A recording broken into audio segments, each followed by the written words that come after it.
தெள்ள தெளிவாக எதையும் சிந்திக்கக்கூடிய ஆற்றல் படைத்த ரிஷபராசி நேயர்களுக்கு இந்த புத்தாண்டு பாருங்கள் ஒரு மிகப்பெரிய அற்புதம் நிறைந்த ஆண்டாக அமையும்.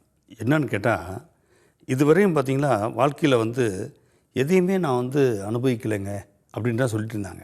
ஆனால் இந்த புத்தாண்டு பார்த்திங்கன்னா அவங்களுக்கு எல்லா விதத்துலேயும் ஒரு செல்வம், செல்வாக்கு, வெளி உலக வட்டாரத்தில் பார்த்திங்கன்னா நல்ல பேரே இல்லையேன்ற கவலைகள் இருந்தது. இப்போது புகழ்பெற்று இமாலய வளர்ச்சி அடையக்கூடிய ஒரு ஆண்டாக இந்த புத்தாண்டு அவங்களுக்கு அமையும்ன்றது நிச்சயம். ரிஷபராசியை சேர்ந்த பெண்களுக்கு அல்லது பெண்கள் சார்ந்த தொழில் சம்பந்தப்பட்ட துறையில் உள்ளவர்களுக்கு மிகப்பெரிய ஏற்றங்கள் கிடைக்கக்கூடியது அல்லது ஏமாற்றம் இல்லாத மாற்றங்கள் கிடைக்கக்கூடியது.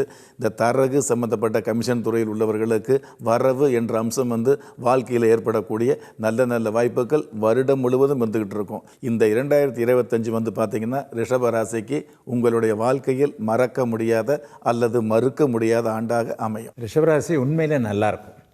ஏன் அப்படின்னு பார்த்தீங்கன்னா 2ஆம் இடமும் வலிமையாக போது குருவின் இருப்பால். 11ஆம் இடம் ஒரு 30 வருஷத்துக்கு ஒரு தடவை வரக்கூடிய 11ஆம் இடத்து சனி. 2-11 வலிமையாக இருந்தாலே ஒருத்தருக்கு பணம் வரும். பணம் வந்துட்டாலே பாதி பிரச்சனை தீர்ந்துறப்போது இல்லையா? அப்போ ரிஷபராசிக்காரர்களுக்கு பணம் வரக்கூடிய நல்ல ஆண்டு இந்த ஆண்டு.